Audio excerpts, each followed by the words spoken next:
Just a moment before we begin the program this evening, I want to say a special thank you to all the veterans out there. As most of you know, today is Veterans Day here in the United States.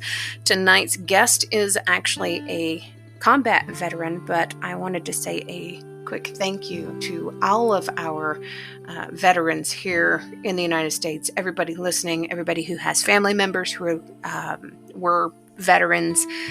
My best friend's husband was a veteran. My husband was a veteran. My father, my grandfather, all these incredible people, they signed away their lives basically to help protect our freedoms here in this country.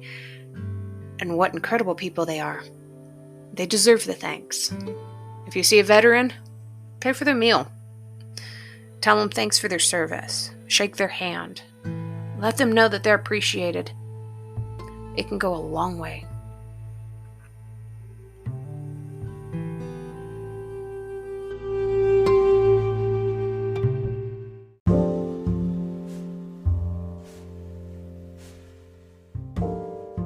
Welcome back to Season 3 of my podcast. I am Amanda Blackwood, the survivor.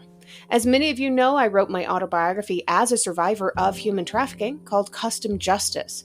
For those of you who didn't know, now you do.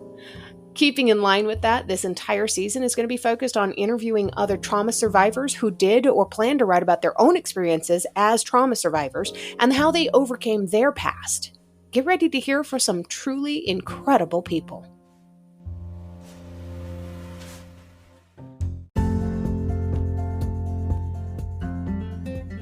Please hang on for a moment through this brief advertisement. This is what currently pays for the show.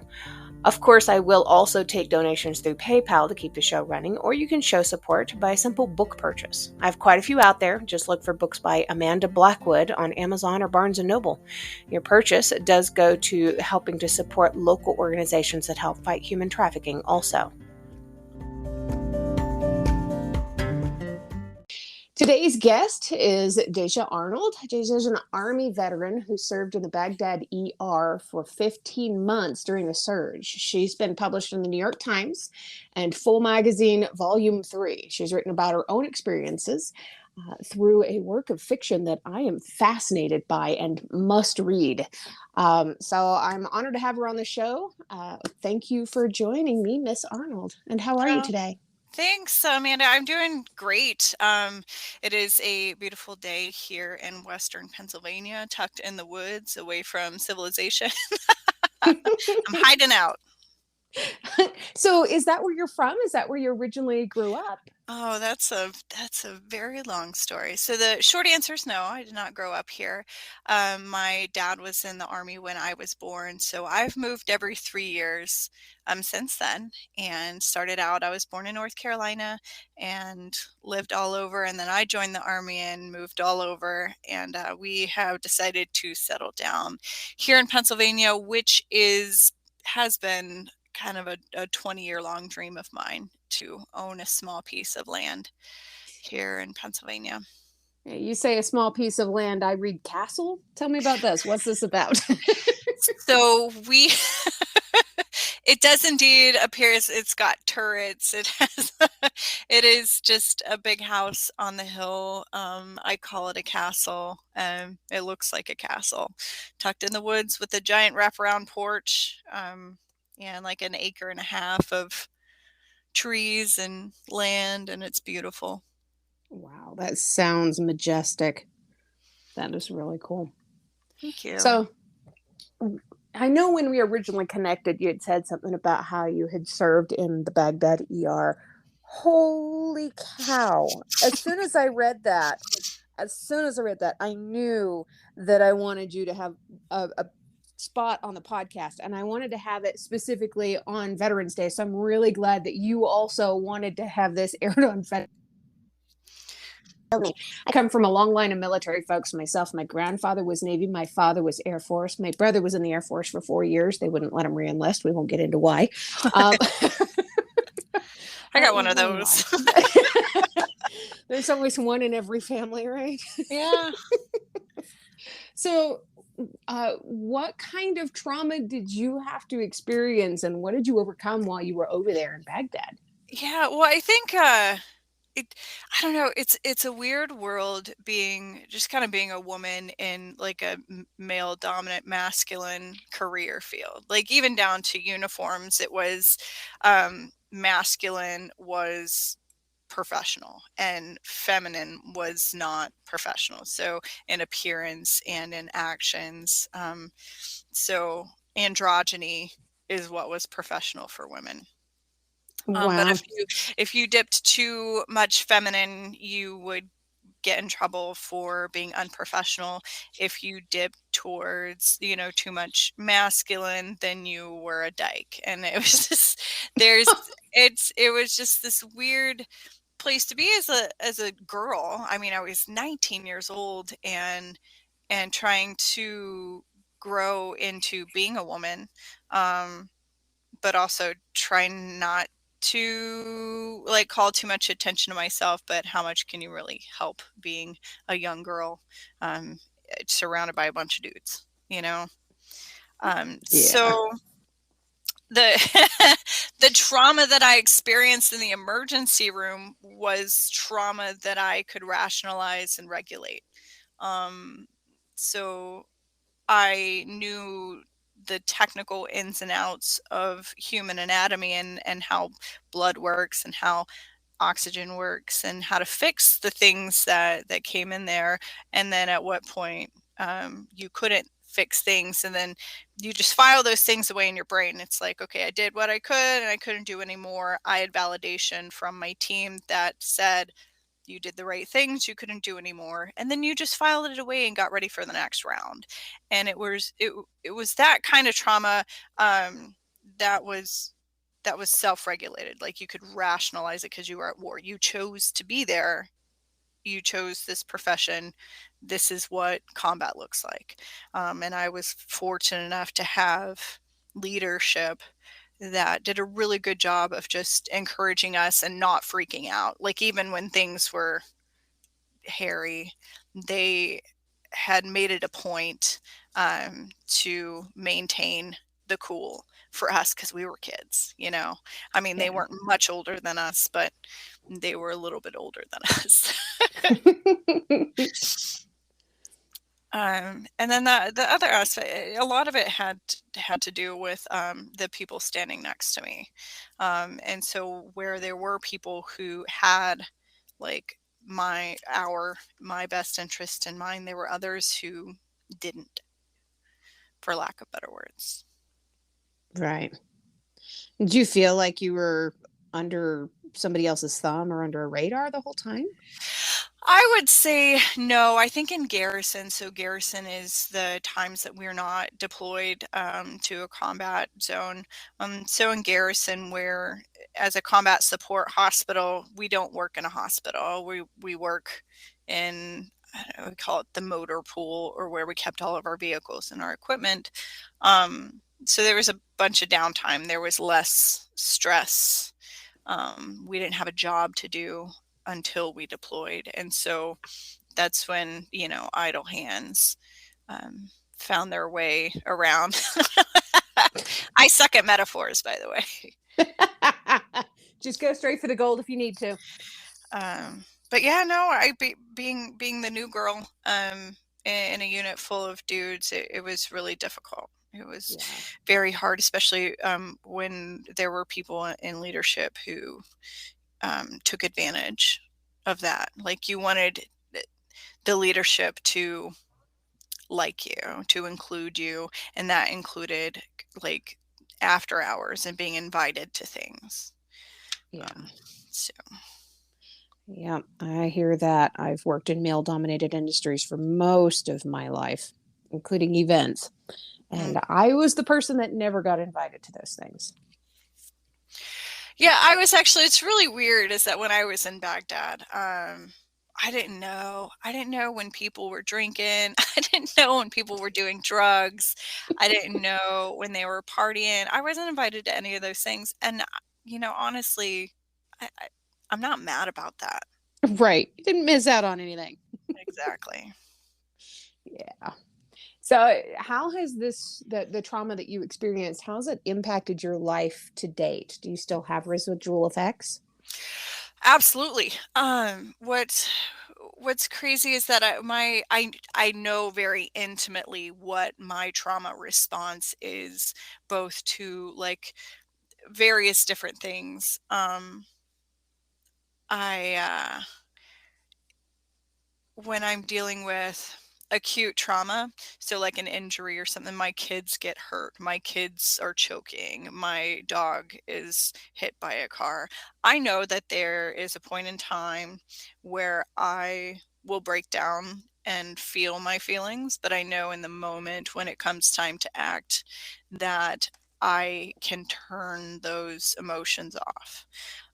I can stop being mom, and fall back on my training, which is, it's very strange to think, like, it's been since I was a medic almost 10 years since I actually treated my last patient.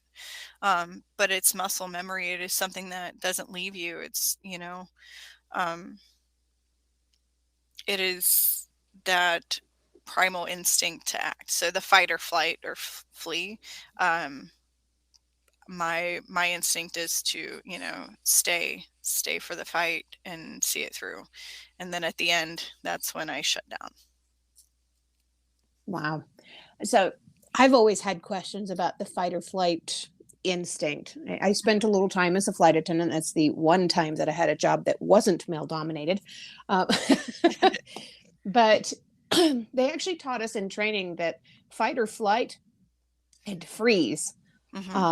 Freeze was the most common result when there was an air crash investigation or something along those lines, where you need people to evacuate the plane and you're telling them to get out, and people are literally gripping onto their Uh-huh. handrails next to their seats, and they're refusing to move, that absolute freeze. And then you go into the psychology of the people who have experienced trauma such as my own with the whole human trafficking thing, where you have a whole different level that Hmm. several of the survivor friends of mine calls the please. Not please as in please save me, please, Hmm. protect me, but Hmm. please, you please the person who's putting you through this so that they stop doing it. Yeah. Do you think these are things that people can learn to do? Can they change how they react to things based on training? um I so where you would say please, I would say trust.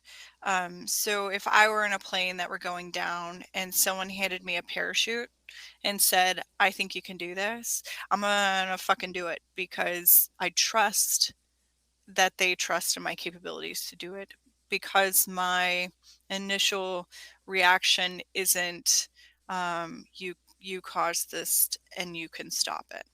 um that my brain doesn't go there, if that makes sense. If I was on a commercial plane and you came up to me and said, "Hey, get off the plane now," I would gather all of my children into my arms, and they know, like, we've practiced this where I carry them both at the same time. Oh, wow. And we would I would gather my kids and we would up and do exactly, like we're supposed to, because I trust that you are the professional and you know that this is the right thing to do. I'm trying to think of another situation where it would be like you can make it stop. Like if I tell you to do something, you know what I mean? Is Right. there that's not directly related to trauma? Pretty much everything is related to trauma these days, I've learned. So you did mention your kids. I'm sitting here trying to visually imagine. You're obviously not hanging on to teenagers carrying them out. Yeah. How old are But your but kids? God help me if I needed to. My kids are 9 and 5, and they're amazing. They keep me Oh, together. They keep me together. They that's really do. awesome. And that was a big thing. I had kids my last year of my last contract with the military, and after my son was born, I decided to not re-up and sign another contract and to just get out. And at 10 years, they say that's the point in time you either shit or get off the pot. Um, Yeah. you stay for a full career, or you get out. And I thought I could be one of those combat boot moms, and it wasn't for me. I didn't When you're in the army, you don't own anything. Yeah. And that includes your space, your family, your time. At any point in time, anyone can come in and say, "All right, let's go," or "Okay, you're moving." Um, Yeah. and there's nothing you could do, because there's a thing called chain of command. Like, there's no autonomy in the military. And once I had a child, um, it was not what I wanted for my son and my husband and my life. It was definitely hard as a military brat growing up that way. My dad was Air Force, and we'd move on average every few years or so. I learned to not build connections with people because of it. My husband, in his first marriage, they had a couple of kids while he was in the Navy, and he Hmm. was doing the same thing with his kids until finally he's like, after 11 years, he was in. At 11 years, he said, "I'm done. I'm not putting my family through this anymore. I'm getting out and I'm doing something else." Hmm. And I'm proud of him for making that decision. My dad stuck with it for 21 years, and it was brutal on us, all of Hmm. us. Yeah. Yeah, it Yeah. was. I actually joined the army to kind of bridge that gap that the military created. And I was like, oh, if I can have this common thread, of a career with my dad, that was, this career was such a big part of his life, then Yeah. maybe I could then be more of a part of that life. And I mean, I guess it worked in the grand scheme of things. Um, but at the same time, it didn't. It didn't. Um, you can't make people who you want them to be. I don't think, you meet your heroes, they say never meet your heroes, because they're never who you think they are. Yeah. And while my dad loves me, and he's, stays in contact, he's not who I thought my dad could be or was. Right. Yeah. I hear that too. Man, we've got some parallels. Damn right. So weird story. Growing up, my mother was so in love with my dad. They met in high school, and my dad was the actor, and my mom did the set designs in high school. And Oh. so they lived in different worlds. Dad was like an upper middle class family. My mother was like lower class, and for all intents and purposes, they shouldn't have gotten together, but they did. And my mom just clung to him, clung to the life that she was leaving, or clung to the idea that she was leaving, this her life behind, and fulfilling her wildest dreams. And so when dad was away in the military, she idolized our father, and then in turn we idolized our father. And we made signs, we celebrated when he came home. And then in the later years, when he wasn't gone away, like, we had to clean the house before dad got home, we couldn't eat dinner until dad got home, like everything just revolved around dad.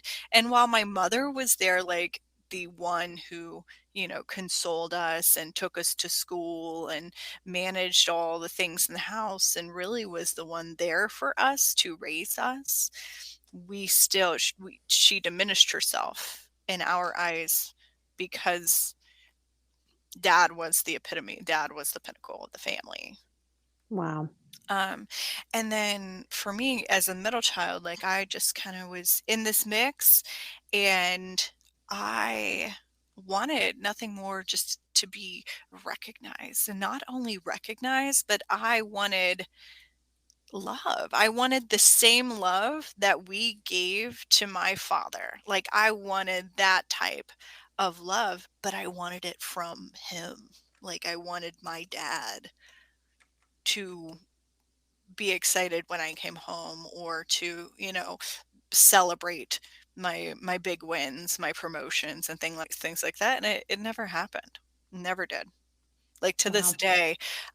So a lot of my writing career is met with criticism, which is his way of being a dad and offering advice. But for me, it's just like, can you just say, wow, congratulations? Or when I tell you that we're buying a castle in Pennsylvania, you don't give me all the, you should look for this in the home inspection and look for that and the financing that, like, I've bought more houses than you have at this point. Like, just be happy for me. Um, and so, like, all these things that I've done, like, I don't regret having such a high standard to try to live up to, because it has helped me build, the life that I have and the comfort that I have. Um, but at the same time, it was never how I thought it was going to be. Yeah. Yeah, I had a hard time with that whole acceptance thing when I was a kid. I remember, so I was put on Ritalin against doctor's orders when I was very little. I took myself off at 15. Mhm, When I did that, going through drug withdrawals as a 15-year-old kid and mhm, nobody knowing about it, my mhm. parents took me to a therapist. And for a long time, because of this woman, I didn't trust therapists. One of the first things out of her mouth was, well, your dad just doesn't like you very much. If you want him to like you, you need to like what he likes so that you can have common ground. Yeah, yeah, that sounds about like my little fucked up adventure. Yeah, what is wrong What the with these fuck people? is that? Like, now it's like, and I feel like now raising children, it's like I need to know all about fucking Minecraft, because that is how I'm going to relate to my son. And, like, the things, like, my parents never apologized to me if ever they were wrong. Like, they never apologized. And here, like, I accuse my 5-year-old of being dishonest or trying to hide something, and then I come to find out that I was the one that was wrong, and I am completely shattered and heartbroken that I put my little 5-year-old into this position to feel like she wasn't trusted. And I'm like, I have ruined this girl for life. I'm paying for therapy. I'm not even paying for college. Like, and I know, Ah, I'm like, then my parents, these things never crossed their mind. And if it did, it was never conveyed, and it's still not conveyed to this day. So, wow. Yeah, my parents, one of the things about being who we are, I think, is sometimes that we have to accept the apologies that we will never receive. mhm, yeah. Um, Yeah. Before the pandemic, my mother went to jail for something that wasn't her fault again. Um, and it would never be her fault. And I was like, "Mom, you go to rehab or that's it." And she's like, "I don't need to go to rehab for anything. So guess what? You're making this choice. This is you being a horrible person and cutting your mom out of your life, because I don't need to go to rehab." And I did. I cut her out for a while, and then the pandemic hit, and it was like, if this is what is keeping me from, at least my kids knowing who their grandmother is, like, then I don't think I'd forgive myself if COVID took her. And of course, she Yeah. she made it through COVID just fine. Yeah, Uh, I cut my parents out of my life. I haven't seen them since 2009. I haven't talked to them since 2013. And I mhm. still won't even check on them on Facebook. I have friends Wow. that do that for me, people Yeah. that I grew up with. And they'll drive by and go, yeah, I saw your mom and dad out in the front yard today. I guess they're both still alive. That's Oh, the only great. contact I have with them. All right, Yeah. cool. Now I can move on for another 3 months. Yeah. Yeah, right. Huh. Yeah. So during your recovery from all of your experiences over there that were traumatic for you, did you find any services or resources or people that really helped you to get through all of this stuff? Um, I really think the big turning point for me, and you think it would have been leaving the military, but, like, my whole life was spent leaving, so I was pretty good at that. Yeah. Um, I think when I stopped trying to run away from, I might cry, excuse me. I think the moment when I stopped trying to run away from myself, like when I stopped trying to wipe the slate clean and reinvent myself, instead of just stopping and looking in the mirror and saying, "Hey, you got a little dirt on your face, girl. Fucking wash your face." Um, or hey, this habit that you have of when, your husband makes you upset and you manipulate him to make him feel bad about it, that's pretty toxic and borderline narcissistic. And maybe you should work on that. It was just stopping and looking in the mirror and being like, fuck, I'm messed up. I'm messed up. And at one point in time, these things helped me survive. They got me through my 10 years in the military and my, teenage years of running the streets. And, but, I didn't need them anymore. I didn't need these toxic traits. I didn't need people manipulated in order to help me, because I had a husband who loved me, who wanted to be there and didn't have to be manipulated to be there. Wow. Yeah. Yeah. That's pretty cool. It was fucking hard is what it was. Oh, well, yeah. Because you don't know what you don't know. But then when you learn it, you see patterns. You see patterns and people who do it to you. So my sister, this is an example of something, just kind of a habit of assuming what someone's thinking and then reacting based on that assumption. So I would assume my husband was being critical of something, and then I would get angry with him and treat him as if he had said that specific thing to me, when in all honesty I had just made it up in my head. So maybe he made a comment like, yeah, I can tell you're working a lot, and something like that just means that you're working a lot. And then I would take it to mean that he thinks I'm cheating. He thinks I'm, paying attention to somebody else or something else, and that he's not important. And then I would get defensive based on that assumption. Right. And then attack him for it when it had nothing to do with anything. It was just a conversation. And then my little sister would do this too. So she would send me a text message maybe while I was working, and I wouldn't answer. And she'd be like, well, I take your silence to mean, and it would be something ridiculous, like, you hate me forever and wish I would die. And it's like, you're projecting what you think onto me, which is not remotely true. And how, like, can you read my mind? You can't read my mind. These things aren't true. And so it was trying to find these little nuanced habits, these little toxic habits that a lot of people do. It's just built into our survival. Like in the military, I had to anticipate the next order in order to stay on top of my game, being a female in the military. So I had to anticipate what people were thinking and what their next request would be. And then doing that in a relationship, but doing it, in a negative light, did not serve any purpose at all, and pissing people off. Right. Well, it sounds like you're pretty lucky to have that awesome husband of yours, though. Oh yeah, we've stuck each other out. Like we sure did. We did. I'm very lucky that we're not going anywhere. From the moment that we started dating, like I had not looked at another man. Like I remember going to a new unit and they thought I was a lesbian because I just was not. I didn't joke. I didn't make like lewd jokes. I didn't pretend to flirt with anybody. I was strictly business all the time. And in the time I was in the military, it was before you were actually allowed to be gay in the military. So people just assumed that my complete like ambiguity of sexuality was because I was gay and not because I was very married. Like I was the marriedest married person ever. Zero interest in anything else. Like I found my person and I'm done.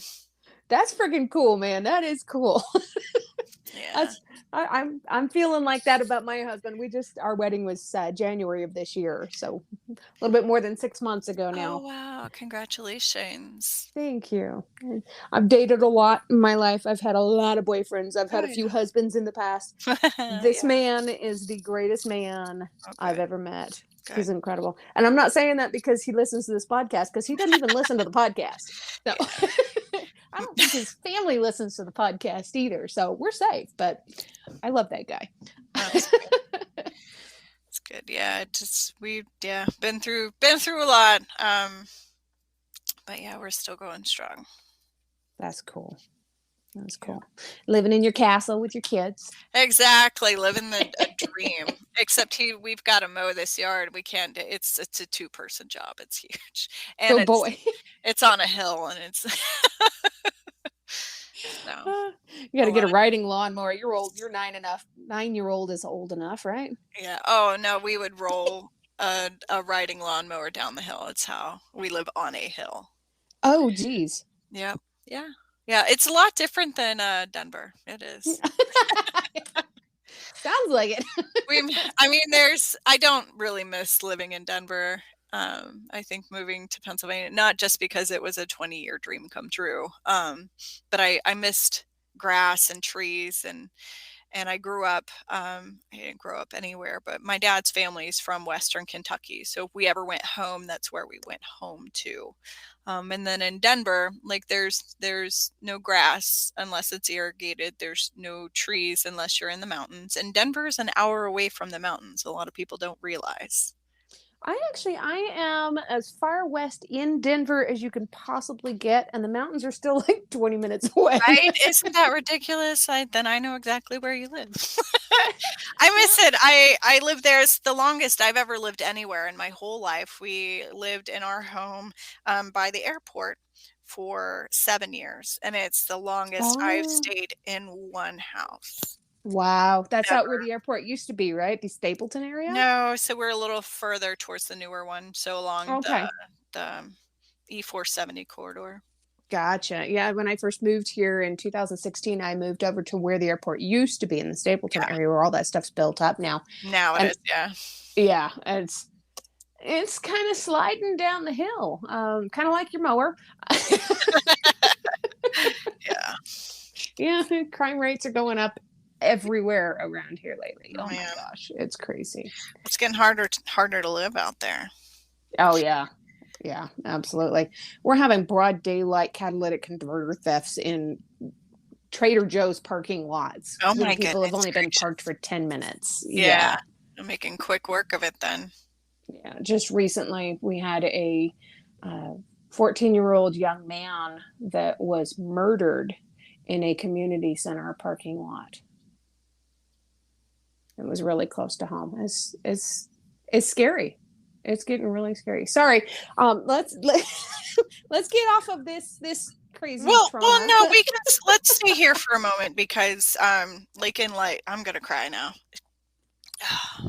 But in light of it being Veterans Day, I recently, extremely recently, it hasn't even scabbed over yet, lost a guy that I served with who was my battle buddy when I lived in Fort Carson, which is just south of Denver. Staff Sergeant Andrew Peary was an Army veteran that I served with, and he became a deputy sheriff in El Paso County, which is down in the Colorado Springs area, and he was responding to shots fired in a residential area, and he was shot and killed on duty. And wow. So a lot of people, Veterans Day is for celebrating everyone who has served. Memorial Day is the day that we remember those who made the ultimate sacrifice and are no longer with us. But people like Andrew Peary, I didn't trust a lot of guys in the military, but Peary was probably the kindest, most gullible person I ever met. We played so many jokes on this guy, but he was always good-natured and reliable. So when my son was born, he came to visit me in the hospital, and he also took on my workload while I was on maternity leave and made sure that all my jokes were taken care of while I was gone.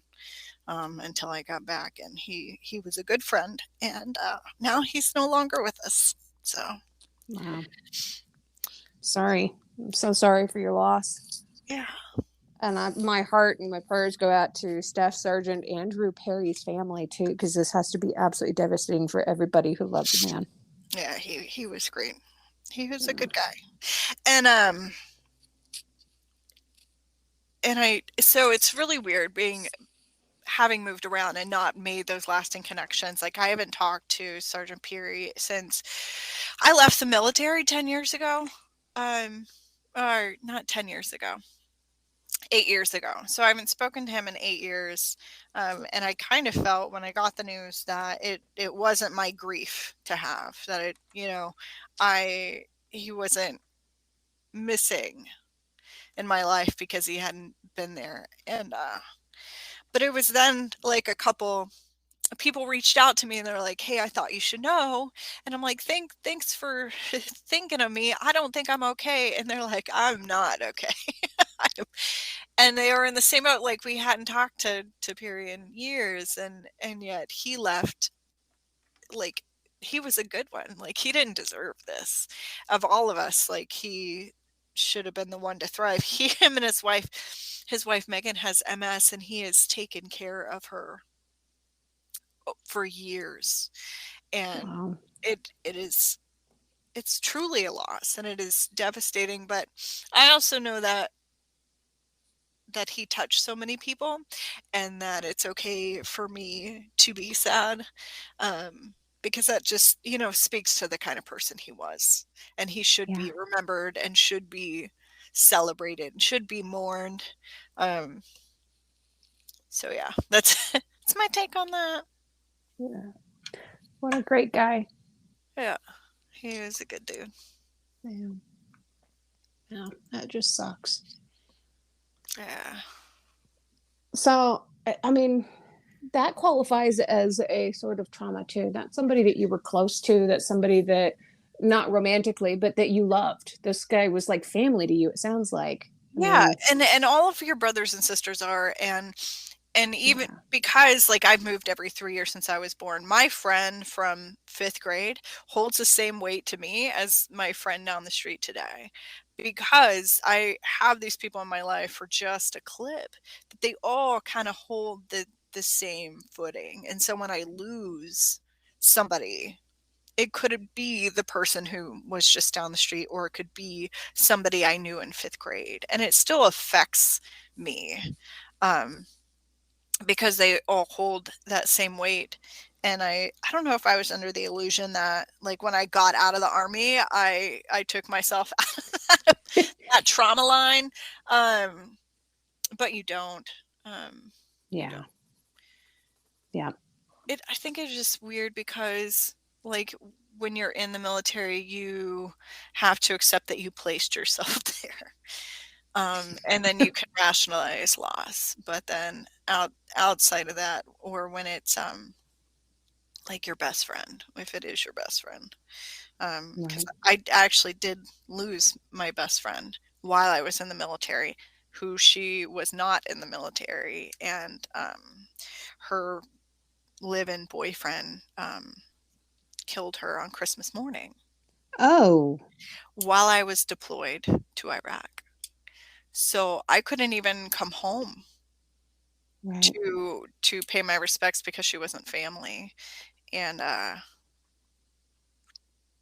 And and you that would think if anybody would understand the need to be there, even if it's not a blood relation, it would be the military. yeah, I mean rules are rules, Yeah. because if that were the case, then everyone would take time off for every, bump in the night there was. Yeah. Um, That's true.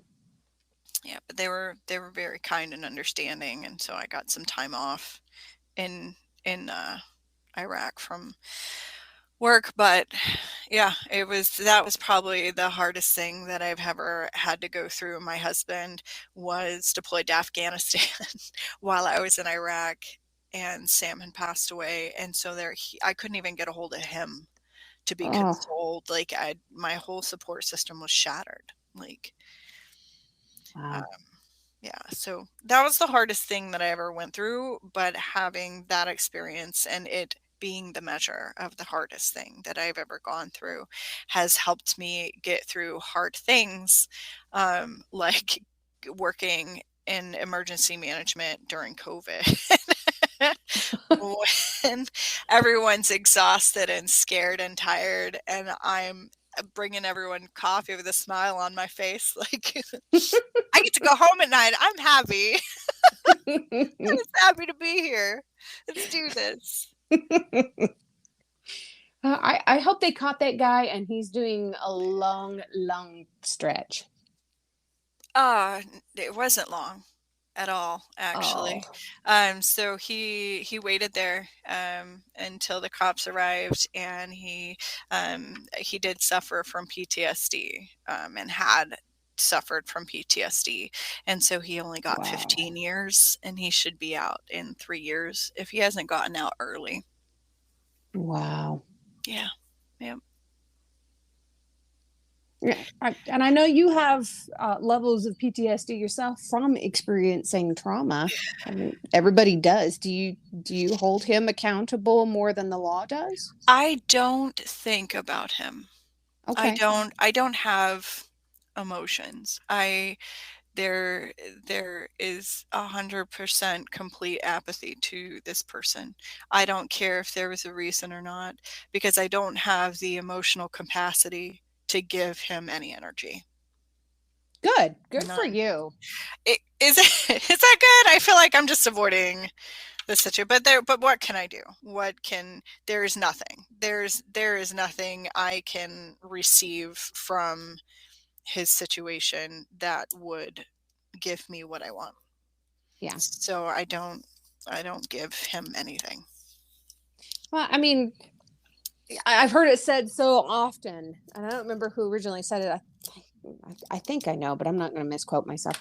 Um, that the opposite of love is not hate, but indifference. And it sounds like you are absolutely indifferent to this guy, so you don't care. You Mm-mm. just genuinely do not care about him. He holds no bearing and no weight on your life, and I think that's a huge part of healing. Mhm. Honestly, being able to understand what's important, your friend's life, and being able to understand what's not important, him. Yeah. uh, it took me a long time to get to that part with my former trafficker, to Mhm. where I'm not even angry anymore. It's like, you know what? I just don't care. Mhm. You're an evil person that has nothing to do with me anymore. And, you know, I hope you don't do it to anybody else, but Yeah, I'm going to walk away. I'm going to yeah. walk away, and like heaven help this man if he ever reaches out to me. No. I mm-mm, no. Hopefully he knows better than that. You know, I don't know. Wow. What's one thing that you wish you could tell somebody else who's going through what you had to go through? Man, keep fucking going. Just it won't it won't always be this bad. Yeah. And don't prescribe to your own negative thoughts. Okay? Push them out, get them out of your brain. If your brain allows you to choose a positive, then cling to that. And if your brain does not allow you to change your negative thoughts to positive ones, then go get help. Go to therapy, because the truth is, these feelings, these horrible events that happen, um, they pass. They get easier. The light shines, and it's not. The last thing I will say to somebody going through this is that it is okay to be happy in the midst of horrible things. You don't owe anyone your sadness, your mourning. You don't owe them that. You deserve to be happy. And it is okay to be happy no matter your circumstances. And it's okay to smile and enjoy yourself even if somebody else is suffering. You need to take those moments and steal them wherever you can. That's beautiful. It's hard for some people to understand how somebody can still smile while experiencing some of the worst things they've ever had to deal with in their life. But You I think suspend it's it. part of It's life. it is, and you take a moment to suspend, you know, the grief to smile. And it's those moments and you feel guilty for being happy, but at the same time you shouldn't. You shouldn't. Yeah. It's called Yep. self-care. Yep. Self care and in some cases, self preservation. Yeah. There were Yeah. some times during the worst part of my trafficking where there were pictures of me taken where I was smiling and I looked truly happy. And Mhm. in those moments, I was. It's Yeah. not like the entire time I was being trafficked was one moment after the next was complete torture. There were good moments in there where I had a hot meal or Mhm. the love of a child hanging out with me I got to read books with. Yeah.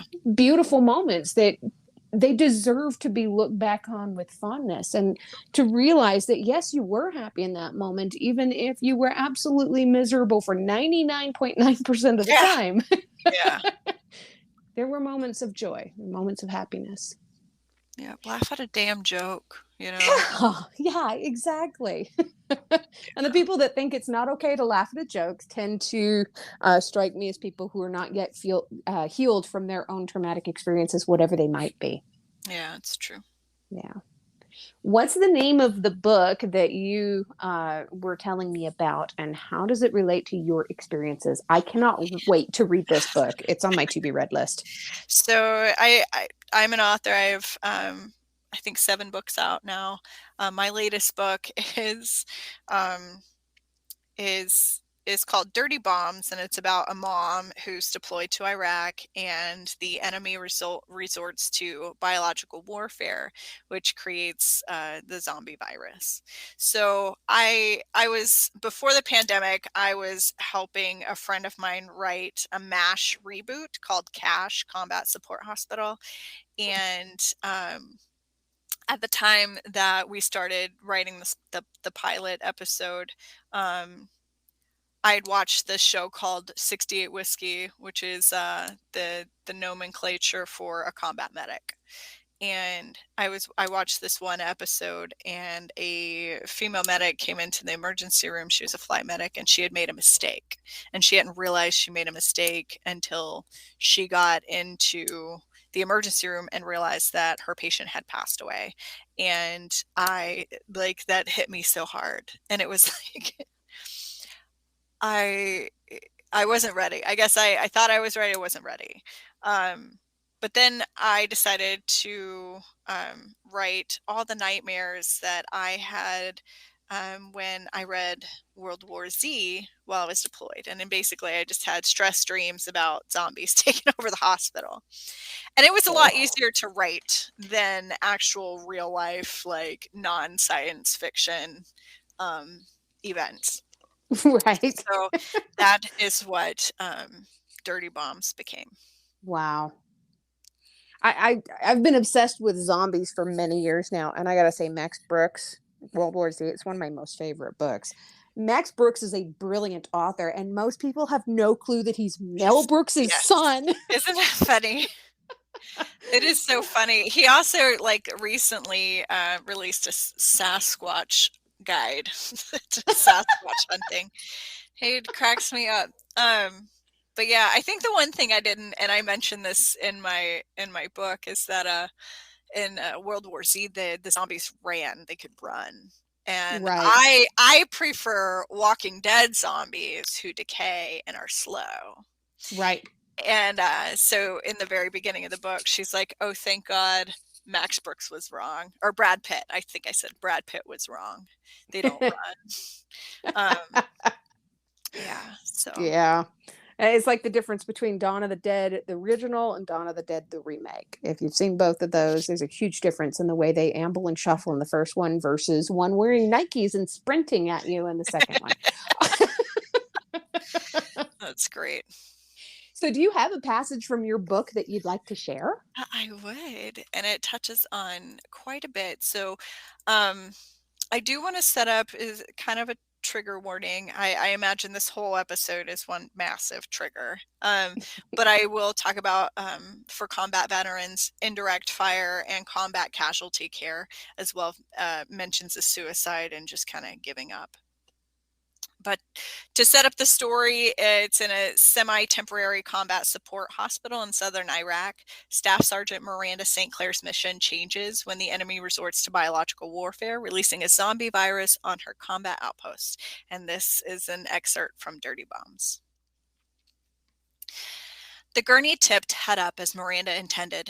The deceased soldier slid from the rickshaw to the ground next to the near dozen other Americans. The morgue was filled by noon, and there was only one ICU nurse left unaccounted for.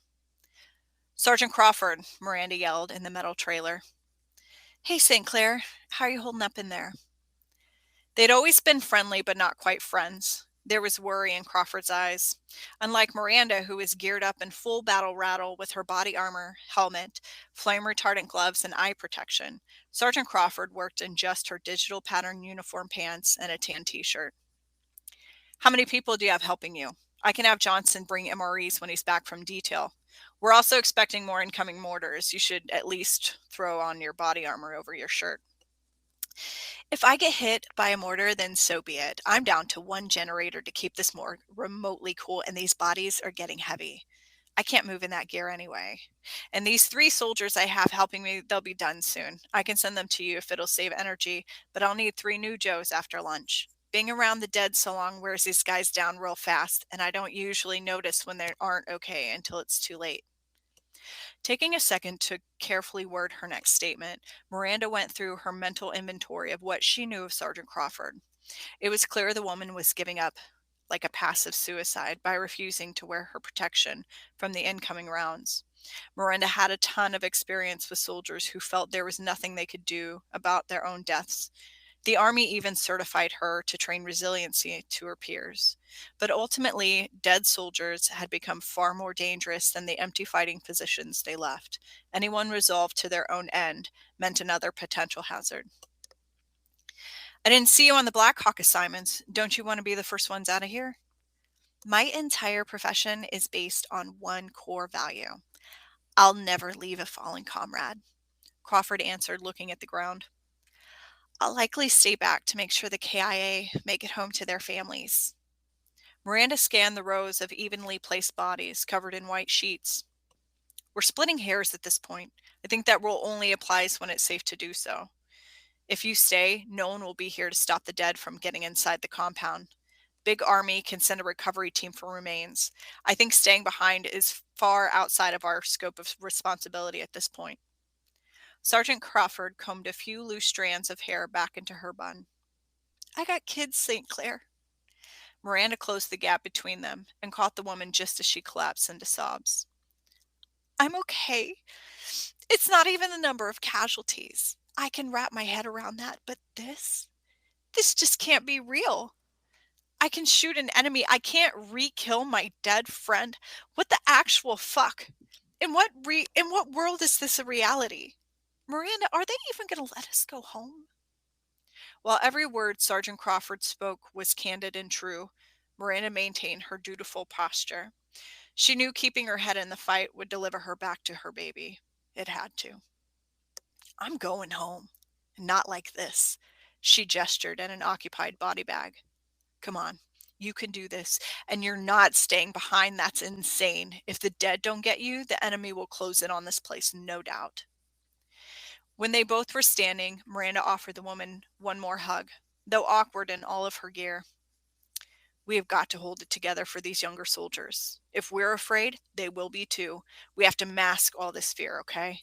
I know you know how to do that. If we march on fully confident in our abilities, and especially theirs, we can get every one of us home safely. We need each other, and it's the only way we're going to get out of here. We're going to see our babies again. The 2 women nodded to each other. As much as she felt like a brainwashed asshole taking all the military's forced doctrine to heart, it was truly the only common resolve they all had to keep going. It went against her motherly instincts not to comfort Sergeant Crawford in a more sensitive way, but mothers don't win battles, soldiers do. If there was ever a lesson driven into her head, it was those two identities could not coexist at war. And that's it. Wow. Dacia, I can't wait to get this book. Thanks. I mean, I already own the Kindle version, but I want to get a paperback version Oh, too. awesome. Like I said, I love zombies and I love what you're doing. This is cool. So, I already know, but other people might not. Where can they go find your book? Yeah, so you can find me anywhere. I'm a fast Google search away. It's Dacia M Arnold, and Dacia is spelled Dacia. You can find me on Facebook, Twitter, Instagram, TikTok, Dacia M Arnold, and then my website, of course, is daciamarnold.com. Nice. So I always have this one question that I ask people before we go, but I've got two for you instead. Oh Um, no, okay. the first one is, what's one thing that you love about yourself that's not based on physical appearance? Okay. This is going to sound silly, but I made an entire career around it. Is I absolutely love my story. I love remembering these things that happen because it gives me more perspective for where I am today.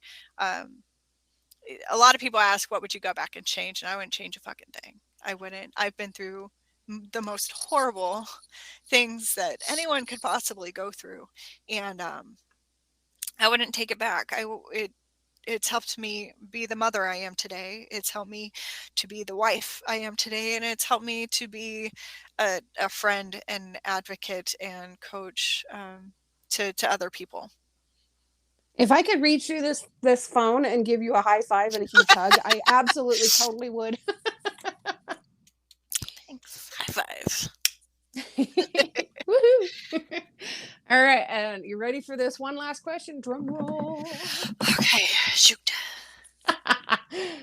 Tell me about when Billy Zane asked for your autograph.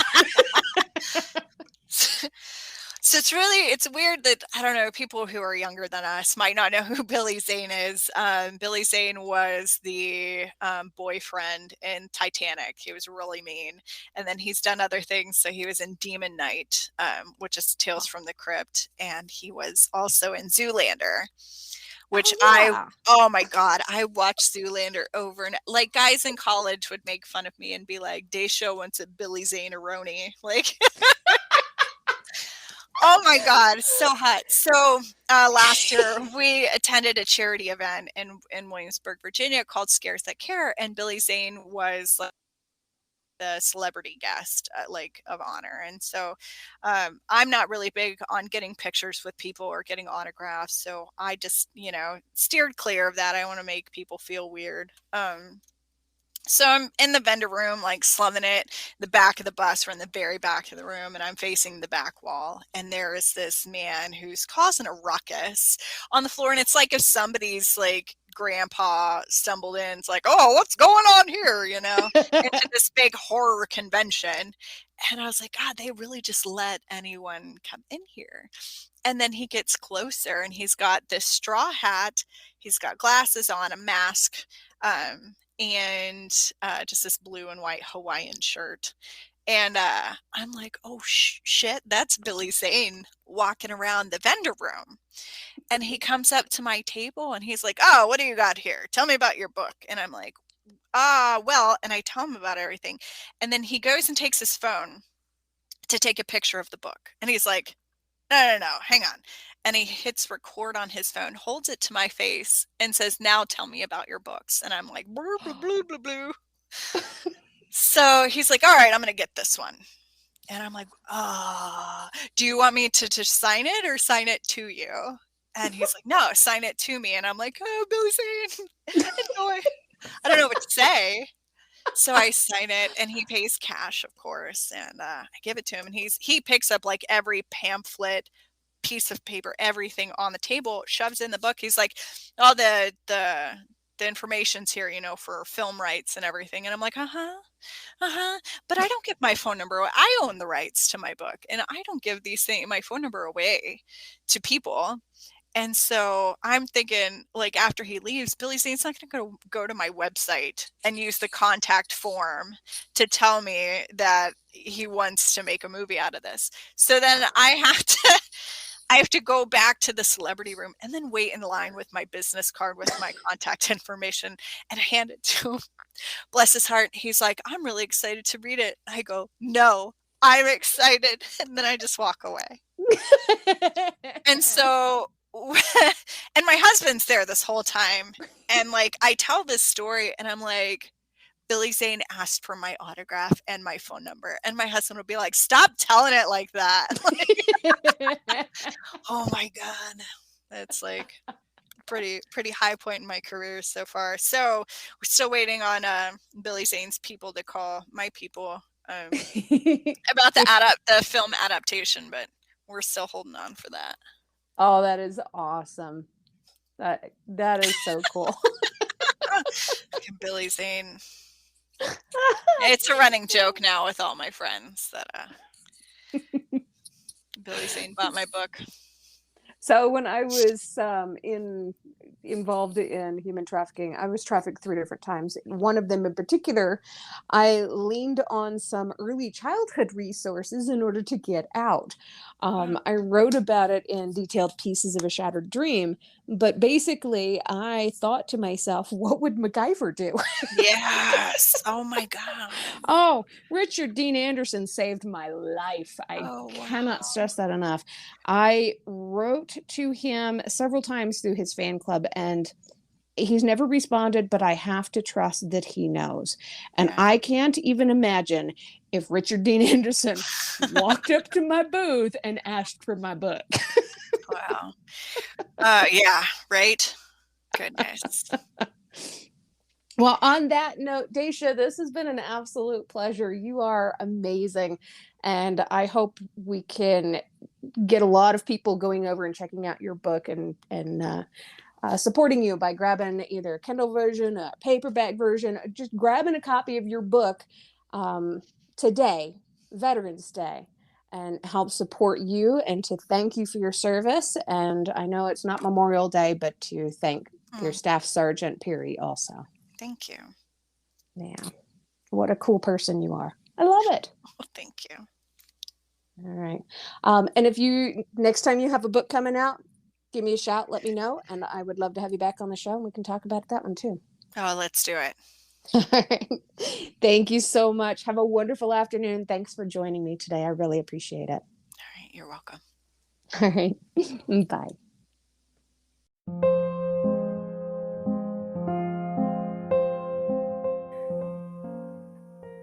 Happy birthday, Mark Scopel. We miss you.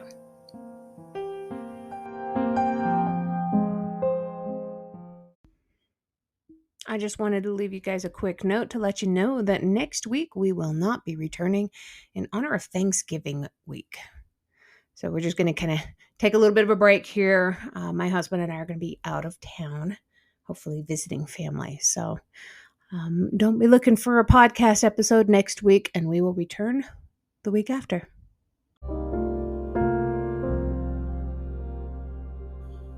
If you've enjoyed tonight's episode, make sure that you head on over and check out the episode description. You will find links on how you can both support this podcast and how you can actually follow this author on social media. Check out their website, find their books, find their blogs. Whatever it is that they provide me with is what I provide in the episode description. So check it out. Go support our people.